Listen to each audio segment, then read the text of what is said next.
Hello, everyone, and welcome. I'm David Bonjour à tous, je suis le président du Conseil de l'Ontario. Je voudrais vous souhaiter la bienvenue à la rencontre des membres de 2021.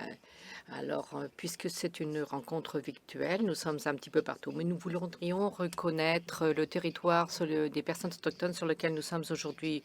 Moi, je me joins à vous du territoire Anishinaabe, ou Ronwandan et Anishinaabe. Et également, ils proviennent du territoire un plat avec une cuillère. Nous reconnaissons les territoires ancestraux des Inuits, des Métis et des Premières Nations qui habitent sur ce territoire. Nous le faisons pour renforcer notre engagement et nos responsabilités pour améliorer la relation entre les nations.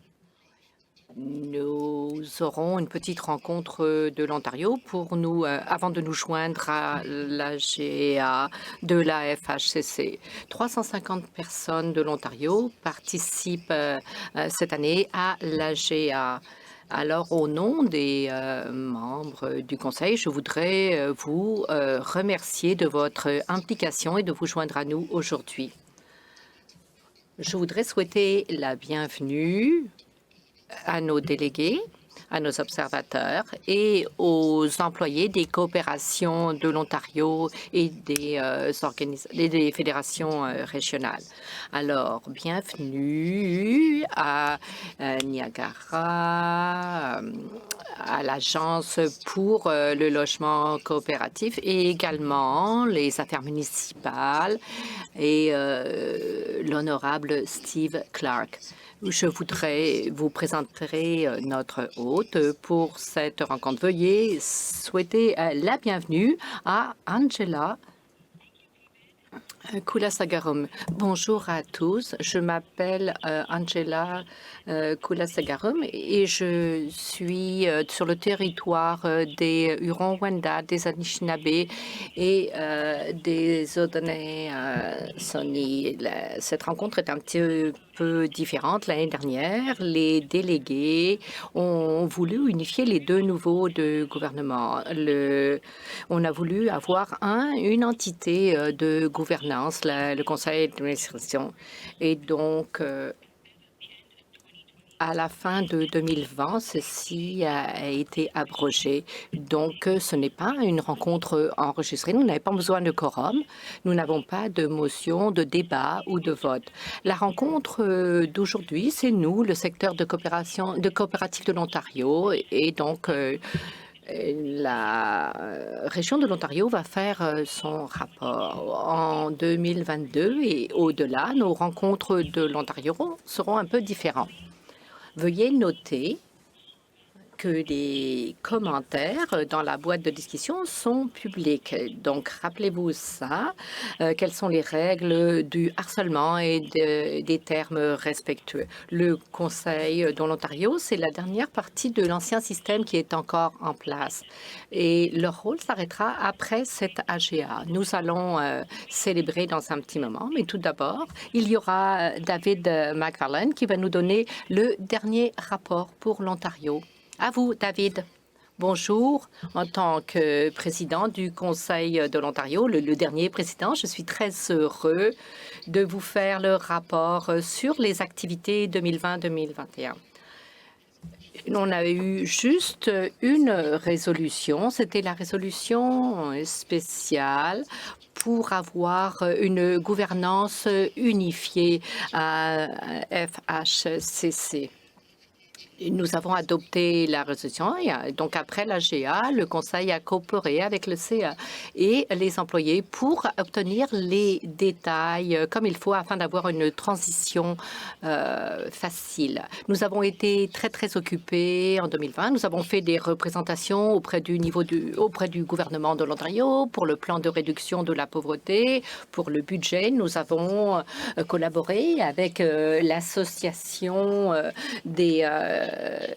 du logement à but non lucratif et d'autres fédérations pour redémarrer l'économie.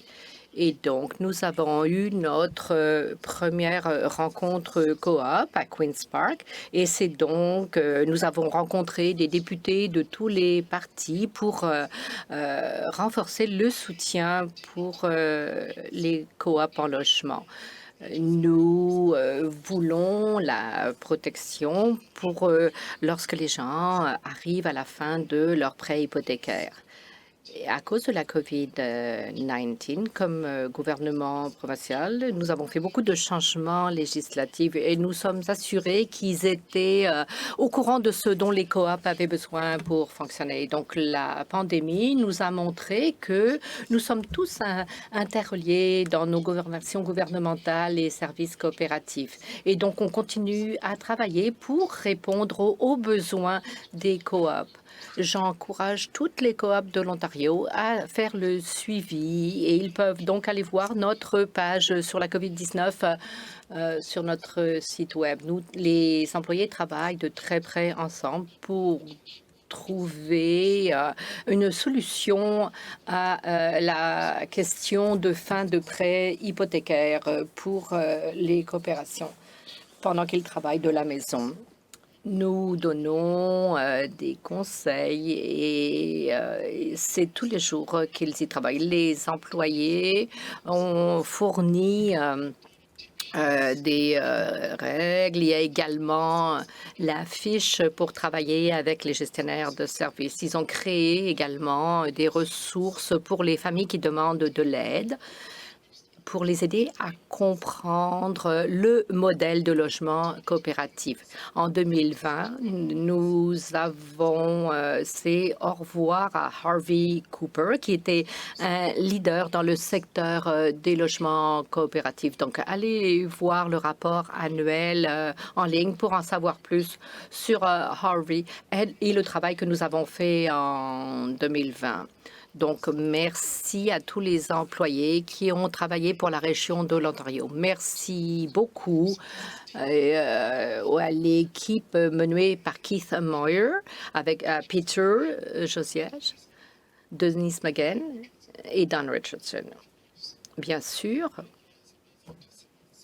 merci à Simon Slane dans les relations gouvernementales, à Barbara, aussi notre adjointe administrative. Il y a aussi notre gestionnaire Janet Grant et Nora Dunphy. Je remercie les membres du conseil, la vice-présidente Marianne Hannant, Alison Chase, le trésorier David Corson. Il y a également Tom Clément, Sarah Johnson et Karine Nine. C'était un honneur d'en terminer avec l'histoire du Conseil de l'Ontario. Nous sommes très, très confiants de ce que l'avenir va réserver à nos membres de l'Ontario. Merci beaucoup, David. Nous nous sommes bien adaptés durant cette pandémie. Maintenant, nous allons examiner les enjeux les plus urgents, les fins de prêts hypothécaires. Voici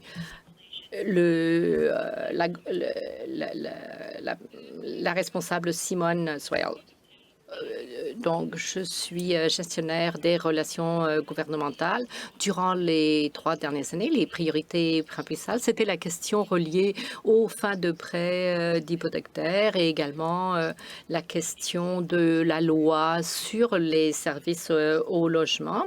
Il y a à peu près 250 coops en Ontario et donc qui sont les foyers de 21 000 personnes. Et donc, il va falloir retirer les économies et s'en servir pour l'aide. À la fin de leur prêt hypothécaire, ces coops auront 35 ans et elles auront besoin d'un autre investissement pour que ça continue pour les autres générations.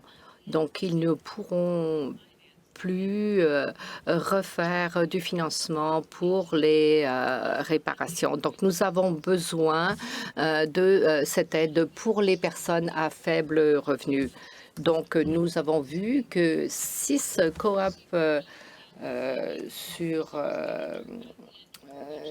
n'ont pas reçu de financement annuel et c'est malgré le fait qu'ils offraient de l'aide à 75% des foyers dans la région. Et donc, le futur de toutes les coopératives sera à risque et il n'y aura pas de financement pour réparer les maisons. Donc, ces maisons-là vont devoir dépendre de l'aide gouvernementale.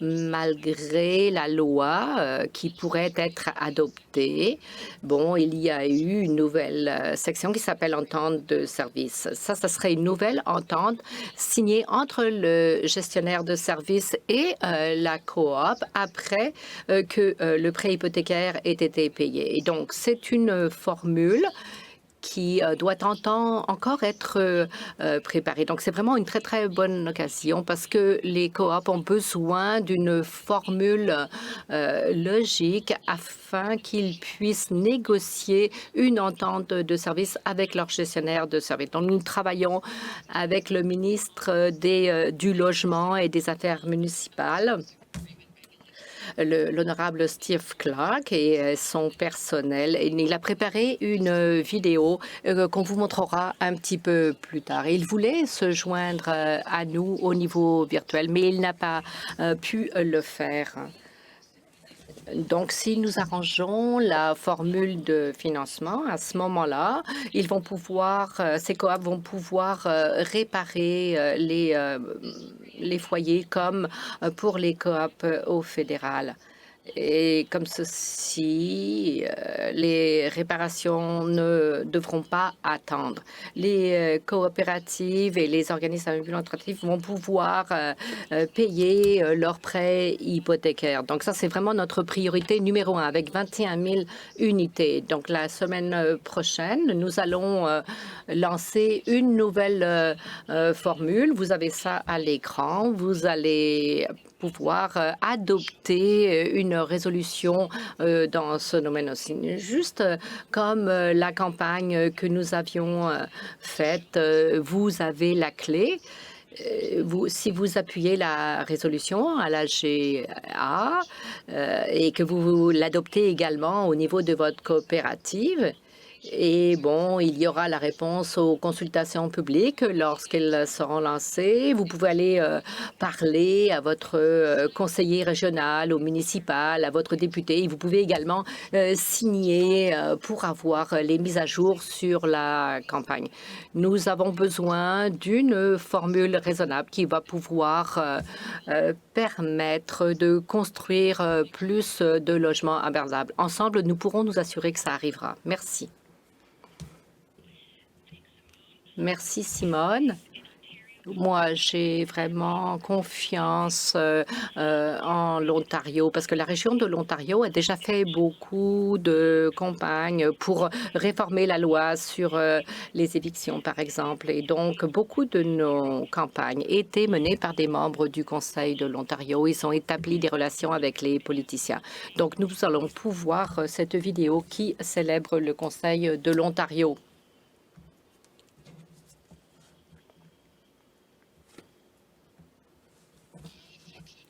Je crois que le travail du Conseil de l'Ontario était vraiment important pour le succès que nous avons connu à Queen's Park. Surtout à l'automne, il y a une journée de Queen's Park et les gens de toute la province ont pu rencontrer leurs députés provinciaux. Il y a eu une période de questions. Je crois que c'était très, très important. Un politicien américain a dit que toute la politique est locale. Et lorsque vous avez ce lien avec la base et les représentants élus, ça fait une grosse différence pour faire avancer notre association. Le Conseil de l'Ontario était vraiment en haut de la liste chaque année. Nous avons une journée des coopératives à Queen's Park et ça nous donne la possibilité de rencontrer plusieurs politiciens afin qu'ils sachent ce qui se passe dans le secteur des coopératives. On obtient leur opinion sur ce que nous faisons et on découvre comment ils peuvent nous aider. La première fois que je suis allée à Queen's Park. Ça surprend toujours que c'est vraiment le chaos, mais lorsqu'il présente les gens de FHCC Canada, vous avez l'audition de tous les députés, peu importe à quel parti ils appartiennent. Et surtout, bon, les députés, bon, ils étaient contents avec Harvey Tuckerat. Il y avait des gens qui disaient, Harvey, bon, il y avait l'association de l'Ontario qui s'appelle CHOW. Et le conseil, au tout début, était très, très important. C'était deux organisations qui fusionnaient. Et il n'y avait pas de guide. Oui, moi, j'ai aidé le conseil à éliminer mon poste. La raison pour laquelle je l'ai fait, c'est parce que je pensais que c'était dans le meilleur intérêt du secteur des logements coopératifs. Il fallait qu'il y ait une meilleure représentation de l'Ontario au CA. Et je pensais que le Conseil de l'Ontario était très, très important. Mais bon, il n'avait vraiment plus de pertinence. Bon, les membres de l'Ontario vont toujours avoir accès aux services qu'ils avaient auparavant. Nous avons 3 administrateurs de l'Ontario qui seront au CA national et nous ferons vraiment très attention aux membres des coops de l'Ontario. Nous allons travailler avec elles. Rien ne changera. Personne ne s'en va. Même les courriels, les numéros de téléphone restent les mêmes. Après la transition,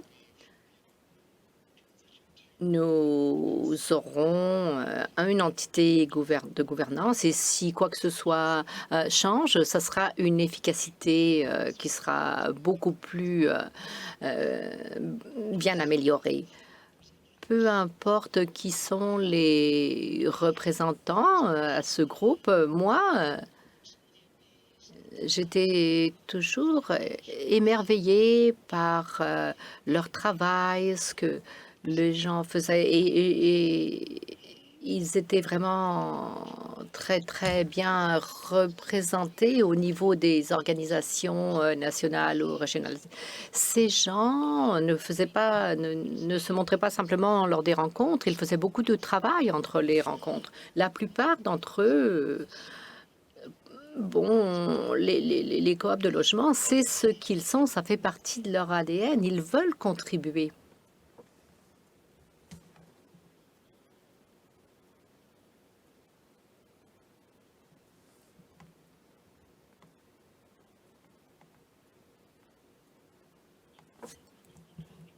Maintenant, je voudrais présenter Alison Chase. Elle était dans la vidéo que vous venez de voir. Elle va présenter notre conférencier principal. À vous, Alison. Bonjour. Je suis très heureuse de présenter notre invité, l'honorable Steve Clapp, ministère de l'Ontario des Affaires municipales et du Logement.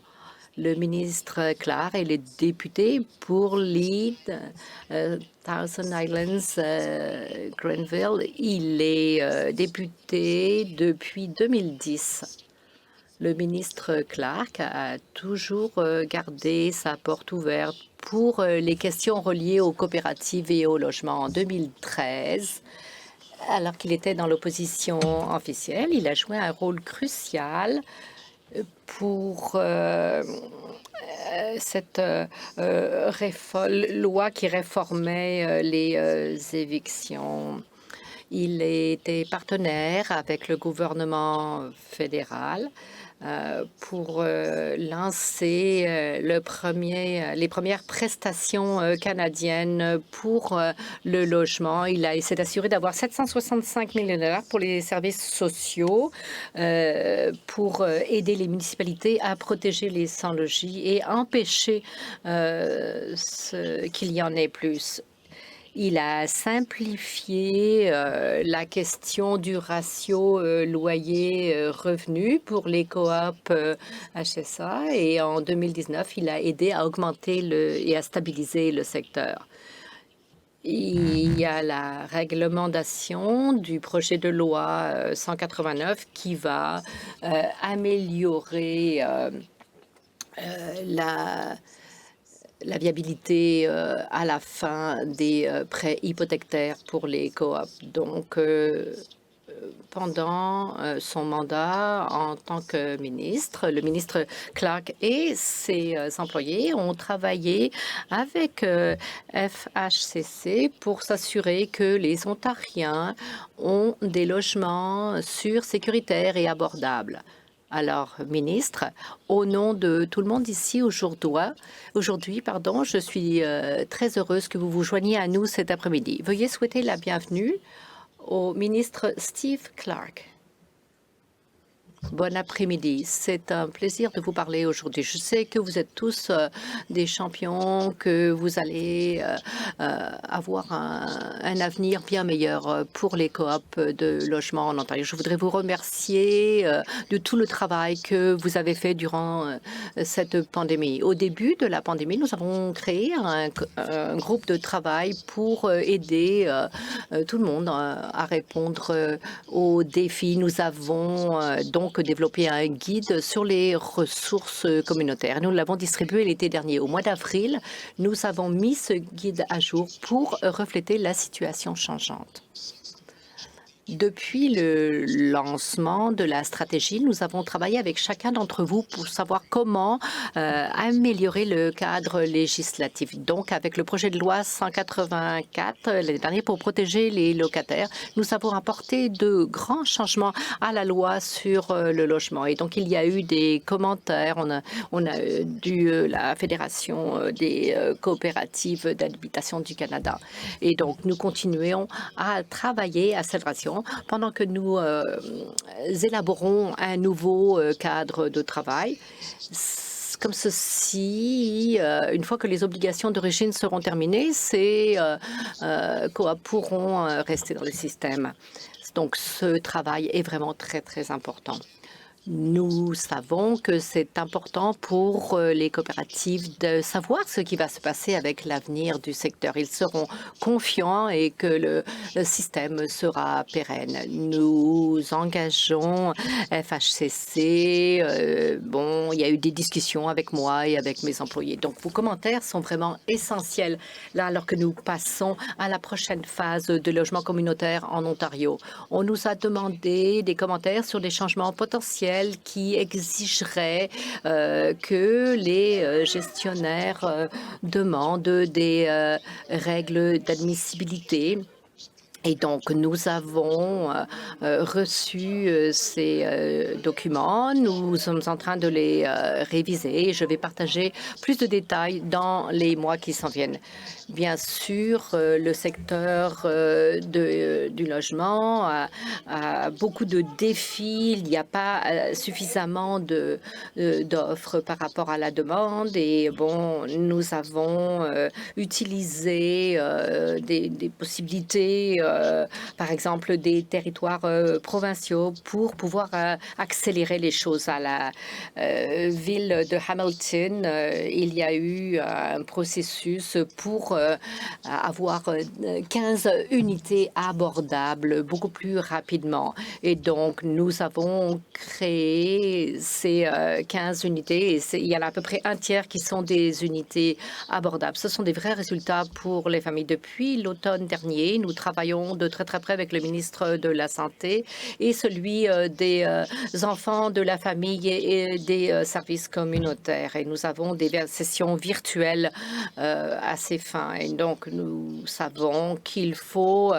améliorer le soutien pour toutes sortes de logements.